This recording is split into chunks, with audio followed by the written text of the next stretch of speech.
Doma Sports Talk worldwide with some news from the world of boxing. So y'all know what time it is. You ain't in a rush to get concussed. Now, y'all, Canelo Alvarez, y'all face of boxing, has officially retired. He's been retired from me for a while. Canelo Alvarez is a good fighter, but it's a fighter who we've given this luxury of fighting who he wants. And fighting who you want is really a bad thing because that means there's no one to blame about the opposition that we keep getting, except for the fighter who can fight who he wants. That means he should be wanting to fight different fighters, but it doesn't happen. Well, Canelo Alvarez has agreed to fight the IBF mandatory in William Scull. Yeah, William Scull. You don't know him, right? He's 22-0 with 9 KOs, and he's fight people with more losses than I got at damn billiards. I play pool, and I got more losses.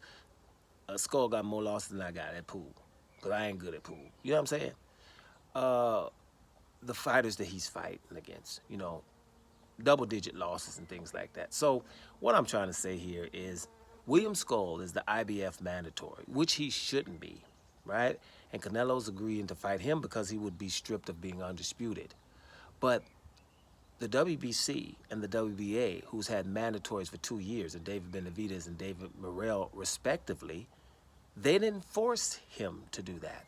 They've sent those guys at 168 up to 175, and now they're talking smack about how they look at 175 pounds, which they didn't never get their shot at Canelo. And the only thing they've done wrong was being awesome. That's all they've done wrong. And Canelo keeps fighting these other mandatories who are William Scull, doesn't deserve it. A Yildirim didn't deserve it. Roy Fielding wasn't a mandatory, but these are the kind of fighters that Canelo is fighting. Now, I've told you, about 6 months now, his next opponent is going to be Berlanga after he fought Munguia, which was no reason to fight Munguia. Munguia was not the mandatory. That was supposed to be David Benavidez or David Morrell, and it should have been a mandatory that was enforced. But those won't be enforced, so he fights Munguia, who nobody really wanted to see. Munguia did not deserve it either. And I told you it was going to be Berlanga, because what happens with Berlanga? The WBA sends Morrell up to the light heavyweight division, replaces him with Berlanga, because Berlanga is someone that Canelo could probably beat. And now he's going to fight him next. This William Scull guy, he's going to probably say, here's some money, which is probably going to be more money than William Scull has ever earned. So why wouldn't you take a step aside money when you, instead of getting beat up by Canelo, take that money and then get beat up by Canelo later and get some money again? No way William Scull's not going to do that. And Canelo could fight Berlanga, and then it could say, hey, it's Mexico versus Puerto Rico, right? And people know damn well that that's not what's supposed to be happening, but it's Canelo. Listen, here's an article. This is the kind of stuff we get supposed to read, and then we're supposed to act like we care. Canelo Alvarez versus William Scull now agreed. IBF purse bids canceled. So they don't have to have purse bids, guys. Because, hey, they agreed to it. Canelo agreed to that. And he ain't agreed to Benavidez or Dave Morrell, but he agrees to this one. So, Aegon Sports. William Scull's promoter have announced that they've agreed to a fight against undisputed super middleweight champion Canelo Alvarez next. Let me scroll down a little bit. The 30-year-old Scull, 22-0 with 9 KOs, is Canelo's mandatory for the IBF 168-pound title, having earned that spot by beating a fighter named Sean Hamville. Now, mind you, he's just become Canelo's mandatory. Like Yildirim did, like after a week that they're the mandatories, then all of a sudden these mandatories are more important than the other ones, the horrible fighters and Demetrius Andrade or the David Morrells, who was the regular champion for 2 years. WBA wants to consolidate their belts, but they just don't. Or, David Benavidez, who everybody knows is awesome, but he won't fight him either. Wants $150 to $200 million just to fight a mandatory, and everybody just going along with it. Remember, you guys are the problem, but let's continue to read. Skull's promoter revealed that the IBF purse bid has now been canceled and agreement has been reached with TGB, and Canelo's team will announce the fight. The decision by Canelo, 61 wins, 2 losses, 2 draws, 39 KOs, to defend against the little-known IBF mandatory Scull means he'll continue to be undisputed champion at super middleweight. Let's scroll down some more here.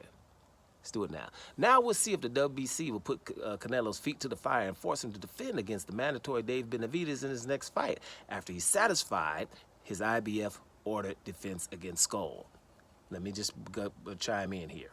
He's got to satisfy the IBF, who Scull just became 2 weeks ago the damn mandatory. Not the 2 years or the 2.5 years from Benavidez or Morrell. Not those. We ain't got to satisfy those because those sanctioned bodies are not forcing him to do anything. Let's continue. Skull's questionable resume. The unbeaten Scull, 22-0-9 and 9 KOs, has a weak resume, filled with top to bottom by no-name opposition, making fans wonder why the International Boxing Federation picked his name out of the hat to install as Canelo's mandatory. There would be fewer complaints from fans if Scull had at least one notable name on his resume to earn the IBF mandatory spot. Even someone like Edgar Berlanga, but he's fought obscure fighters. And guys, you go box rec him. I'm just telling you, boy, let me tell you, boy, there's a whole lot of losses there. If you go box rec them, you going to be like, damn, I'm glad Doma didn't say nothing about them losses and them records. I'm talking about 18, 20 losses and stuff like that. Just his last fight, that Hamville guy, he lost 1 fight. Everybody else, 18, 20, 20-something. This is the kind of guy Canelo is thinking about anything about. And remember, Canelo can fight who he wants. Remember? Let's continue.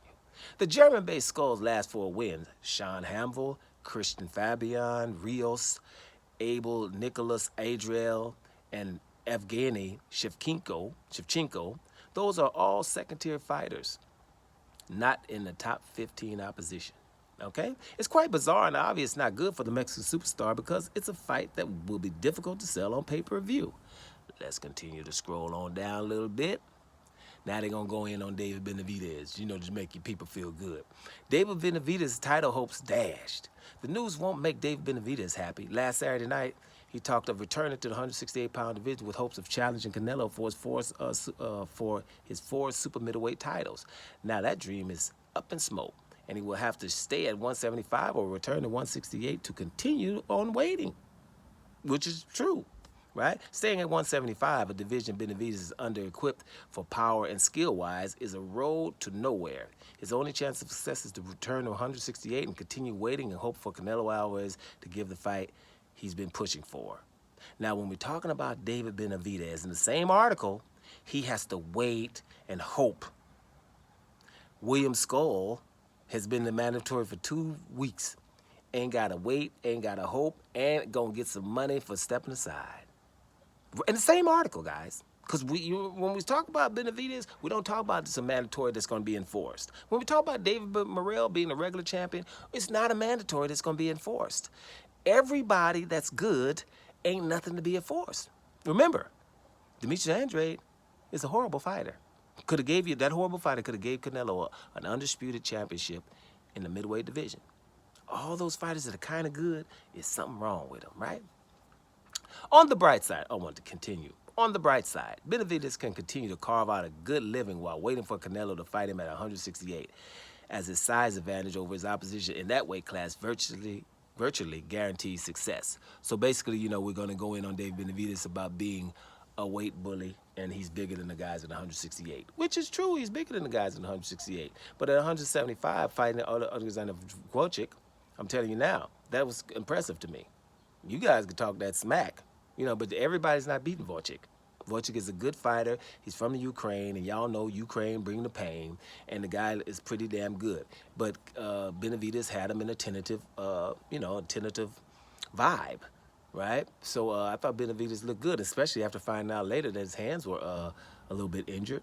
And Benavidez was able to throw hard shots and come forward, even not being the bigger guy. So that's impressive. You don't have to dominate people, everybody you fight. When you're a fighter, your opposition is good. If you win the fight and win every damn round, and Wojcik didn't win any rounds, in my opinion. He tied some rounds. And trust me, I was going for Wojcik. I liked him way back.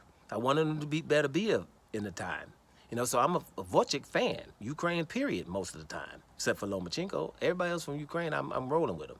If it was Postal, Vitaly Klitschko, not Vladimir so much, Vitaly Klitschko, and damn sure Alexander Usyk. So I'm going for the Ukraine bringing the pain. But Benavidez beat him and made it look not too hard. So I'm going to act like Benavidez, so what? It's 175 pounds. You ain't supposed to go in there and just railroad everybody. So at the end of the day, Canelo is retired. If he wants to fight a guy like William Scull, or wants to fight a Belinga, or wants to fight a Amir Khan, or wants to fight a Roy Fielding, or wants to fight a Yildirim, right? It's too much wanting to fight those guys, and there's so many awesome guys that he doesn't want to fight. And he's in his damn prime. So that's your hero. That's your face of boxing. To me, and to many others, the guy's been retired. Doma Sports Talk, worldwide. And I'm up out of here, y'all.